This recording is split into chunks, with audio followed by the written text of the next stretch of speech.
2029ला आजपर्यंतच्या इतिहासात 50,000पेक्षा जास्त मताने मी निवडून येईल, असं जुन्नर तालुक्याचे माजी आमदार अतुल बेनके यांनी एका मुलाखतीमध्ये सांगितले आहे.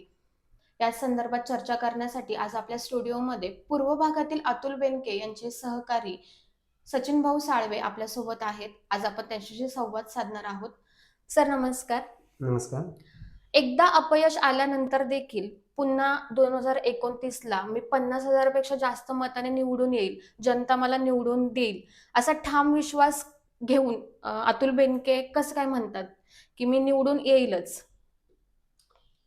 विषय असा आहे दीदी, अतुल शेठ बेनके यांनी त्यांच्या कार्यकालामध्ये केलेली सामाजिक विकास कामे माझ्या माहितीप्रमाणे मी पहिल्यांदा स्पष्ट करतो की आजपर्यंतच्या इतिहासामध्ये तब्बल 3,300 कोटी म्हणजे 3300 कोटीची विकास कामे अतुल शेठ बेनके यांनी त्यांच्या कार्यकालामध्ये केली.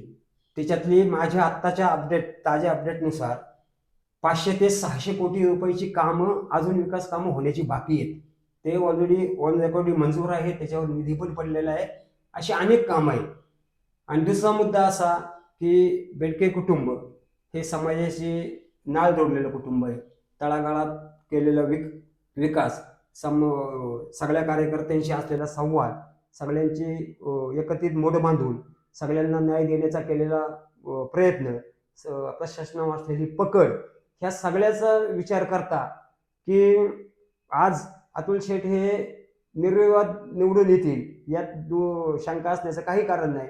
आणि दुसरा मुद्दा मी असं स्पष्ट करतो की अतुल शेठ बेनके ह्यावेळेस जी निवडणूक झाली आपल्या तालुक्यामध्ये तिरंगी निवडणूक झाली.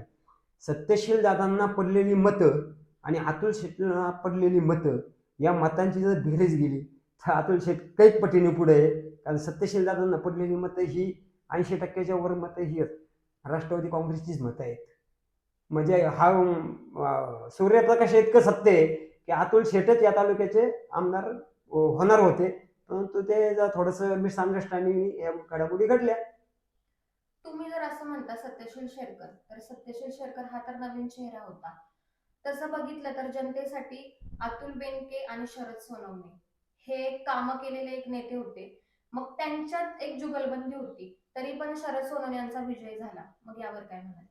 नाही, सत्यशील दादा नवीन चेहरा होता हे मान्य आहे, परंतु आपल्या तालुक्यामध्ये आता तुम्हाला पूर्व ज्ञात असेल की बेनके साहेबांकडं आमदारकी शेठ बाबांकडे निवृत्ती शेठ शेळकर असतील, स्वर्गीय माजी खासदार विघ्नाचे संस्थापक चेअरमन आणि स्वपन शेठ शेळकर असतील आणि आता सत्यशील दादा असतील. मी लोकांची एक मानसिकता अशी आहे की कारखाना हा शेळकर कुटुंबाने सांभाळायचा आणि बाकीचे सहकार क्षेत्र आहे, मार्केट कमिटी असेल, PDCC बँक असेल, हे काळे साहेबांनी वगैरे सांभाळायची आणि लोकांची कामं करण्यासाठी लोकप्रतिनिधी म्हणून बेनके कुटुंबाची निवड ही एक तालुक्याची मानसिकता इथून पाठीमागं होती. म्हणून लोकांनी आजही लोकांची मानसिकता तीच आहे. म्हणून सत्यशील दादा जरी नवीन चेहरा असते तरी लोकांची मानसिकता अशी आहे की दादांनी फक्त कारखानाच पाहावा, म्हणून लोकांनी त्या मानसिकतेने दादांना हे केलं. म्हणून त्या दोघांच्या लढाईमध्ये तिसऱ्याचा लाभ झाला, म्हणून शरद दादा आमदार झाले.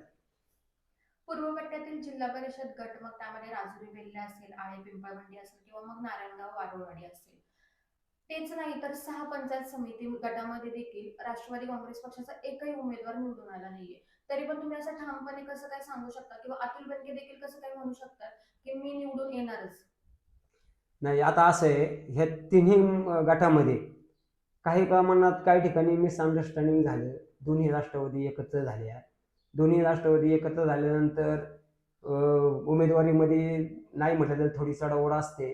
ते लोकांनी त्या काही गोष्टी स्वीकारल्या आणि एक लोकांची मानसिकता होती. पूर्व राजुरी वेल्हा जिल्हा परिषद गट असेल, आळे पिंपळवंडीमध्ये असेल आणि याच्यामध्ये आता नारायणगावचा विषय घेतला तर बाबू पाट्यांचं तिथे वर्चस्व आहे.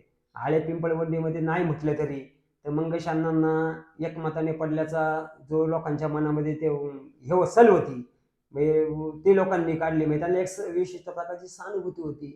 आणि राजुरी वेल्हामध्ये पंकज कंशे सारखा एक नवीन चेहरा होता, म्हणून लोकांनी त्याला तरुण पिढी मग आता त्या अनुषंगाने पंकजने तिथे लीड घेतला. आणि राहिला विषय असा की राष्ट्रवादी कुठे कमी नाही पडली. राष्ट्रवादी मोठ बांधण्यातही कमी नाही पडली, काम करण्यातही कमी नाही पडली. राष्ट्रवादीचं मतदान आहे त्याच जागेवरती आहे. पण राजकारणामध्ये जय पराजय होत असतात. आता त्याच्या पाठीमागं 2017 साली पांडुरंग पवार तालुक्याचे अध्यक्ष होते. भरपूर मतांनी निवडून आले. लोकांची मानसिकता निवडून देण्याची होतीच. पण ह्या घटना राजकारणामध्ये घडत असतात. पण अतुल शेठ बेनके यांची मानसिकता अशी आहे की झालं गेलं सगळं विसरून जुन्या नव्यांची निष्ठावानांची मोठ बांधून सगळ्यांना एकत्रित करून एकत्र घेऊन आणि जे कार्यकर्ते अनावधानाने बाजूला गेले असतील त्यांची आज मानसिकता आहे ना की आपल्याला अतुल शेठ संगतीच काम करायचंय. या तालुक्याला अतुल शेठ आमदार होणं हे किती फायद्याचं आहे हे त्यांना माहिती. हे आमच्यासारख्या पदाधिकाऱ्यांनी सांगण्याची गरज नाही. ही लोकांचीच मानसिकता आज अशी झालेली आहे की अतुल शेठच आज आमदार पाहिजे होते. नाही म्हटलं तरी आज पालकमंत्री सुनेत्राताई वहिनी आहेत, त्या राज्याच्या उपमुख्यमंत्री आहेत, पक्षाचे अध्यक्ष आहेत. त्या अनुषंगाने पुणे जिल्हा परिषद राष्ट्रवादीच्या ताब्यात आहे. जिल्हा नियोजन मंडळ पदसिद्ध अध्यक्ष पालकमंत्री या नात्याने सुनेत्राताई वहिनी आहेत. त्याच्यामुळे सगळा निधी जो आहे तो राष्ट्रवादीकडे. म्हणजे पर्याय ना अतुल शेठ आज जरी माजी आमदार असले तरी शरददादाच्या लेवलने त्या विद्यमान आमदार असल्यासारखेच आहे. आणि योगायोगाने महायुतीचं सरकार आहे. त्याच्यामुळे लोकांची मानसिकता आहे की आम्हाला ही माणसं पाहिजेत. आतापर्यंतचा जुन्नर तालुक्यातील लाडका नेता म्हणून, अजितदादांचा लाडका नेता म्हणून अतुल बेनके यांची ओळख आहे. परंतु काही दिवसांपूर्वीच मुख्यमंत्री देवेंद्र फडणवीस यांची भेट घेऊन आले अतुल बेनके. जुन्नर तालुक्यातील लोकांनी नक्की याचा काय अर्थ घ्यायचा? कारण आपण पाहतोय सध्या काही कार्यकर्ते ह्या पक्षातून त्या पक्षात जात आहेत. नाही, विषय असा आहे, मी तुम्हाला मागाशी स्पष्ट केलं की अतुल शेट्टी त्यांच्या काळामध्ये जी 3,333 कोटीची जी कामं मंजूर करून आणली, त्याची जी 500-600 कोटीची कामं पेंडिंग आहेत, त्याला काहींना निधी आहे, काहींना वर्क ऑर्डर निघलेलं नाही. त्या संदर्भामध्ये फडणवीस साहेब असतील, एकनाथ शिंदे साहेब असतील, त्यांच्याकडं अतुल शेठ जातात किंवा कामानिमित्त गेले असतील. त्याचा वेगळा असा अर्थ काढण्याची काही गरज नाही. कारण अजितदादांचे निष्ठावान आणि बेनके कुटुंब हे पवार घराण्याशी किती निगडीत आहे हे सगळ्या जनतेला माहिती आहे. अतुल शेठ वेगळा असा कुठला विचार करणार नाही. आणि मी या ठामपणे तुम्हाला सांगतो की आमच्यासारखे कार्यकर्ते सुद्धा त्यांना वेगळा निर्णय घेऊन देणार नाही. कारण आपली शेतकऱ्यांची नाळ ज्या पक्षाशी जोडलेली आहे, जी माणसं आपल्यासाठी अहोरात्र काम करतायत, त्या माणसांसंगती आपण राहिलं पाहिजे. ही भूमिका स्पष्ट आहे. तुम्ही स्वतः ओबीसी महासंघाच्या राज्य कार्यकारिणीवरती काम करत आहात. परंतु आता काही दिवसांपूर्वीच लक्ष्मण हाके यांनी ओबीसी जनता पक्ष म्हणून स्वतंत्र पक्षाची घोषणा केलेली आहे. तर मग येणारा हा नवीन पक्ष याचा राजकीय इतर जे पक्ष आहेत त्यांच्यावरती काही परिणाम होईल का? नाही, मला नाही असं वाटत. कारण विषय असा आहे, ओबीसी महासंघ, आता मी जरी ओबीसी महासंघावर स्वतः पदाधिकारी म्हणून माझी नेमणूक आहे. सांगोलीचे आमदार बाबासाहेब देशमुख हे राज्याचे प्रदेशाध्यक्ष आहे. मला कार्यकारी उपाध्यक्ष म्हणून त्या ठिकाणी शिफारस केलेली आहे. आणि ओबीसी नेते हे कुठल्या ना कुठल्या पक्षाशी निगडीत आहे. म्हणजे मी जसं आता स्थानिक लेवलला इथं अतुल शेठ समिती निगडीत आहे, राष्ट्रवादी काँग्रेस पक्षाचा क्रियाशील आहे, तसे अनेक नेते हे कोणत्या ना कोणत्या पक्षाशी निगडीत आहे. आणि समाजामध्ये राजकारण करत असताना जात म्हणून कधी राजकारण केलं जात नाही. जरी ओबीसी जनता पक्ष जरी हाकेंनी काढलेला असला, ठराविक प्रमाणात थोडाफार त्यांना पाठिंबा त्यांच्यापुरता समाजाचा मिळेल, त्यांच्याशी जे निगडीत आहेत ते. परंतु बाकीचा समाज, आता माझ्या माहितीप्रमाणे ओबीसी समाज फार मोठ्या प्रमाणात आहे आपल्या राज्यामध्ये, पारी ग्राउंड लेवलला, तालुक्यामध्ये, जिल्ह्यामध्ये, तिकडं नांदेड, जालना, परभणी, तिकडं आमचा खूप समाज आहे. परंतु त्या समाजाचा राजकीयाचा काही संबंध नाही.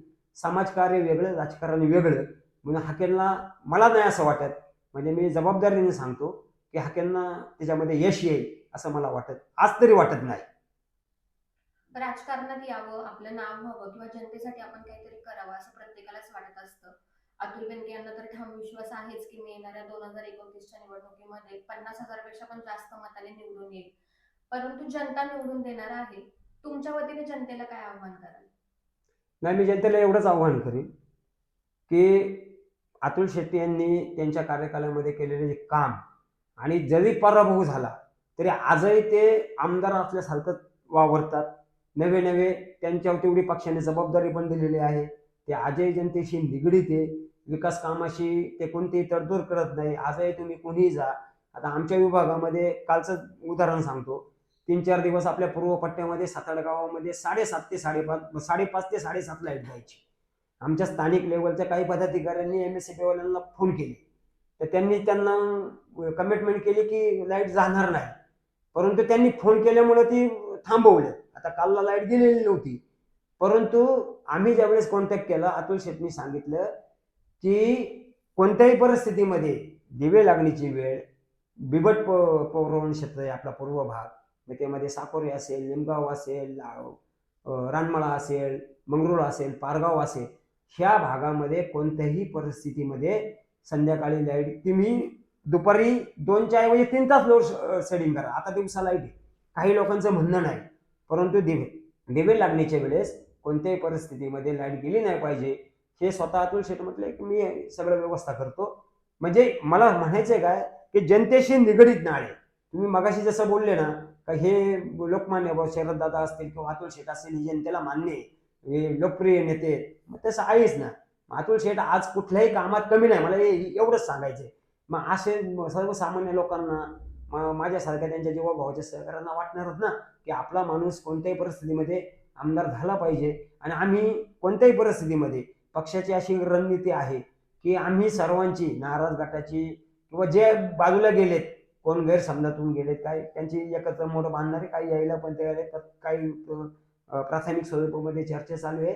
आणि मोर्चे बांधणी अतिशय योग्य पद्धतीने ते जे बोललेत, अतुल शेठ जे बोलले की आजपर्यंतच्या इतिहासामध्ये मी सर्वाधिक मताने 29 साली आमदार होणार आहे, हे तुम्हाला मी आजच सांगतो. आमचे वाक्य त्यावेळेस आठवतील.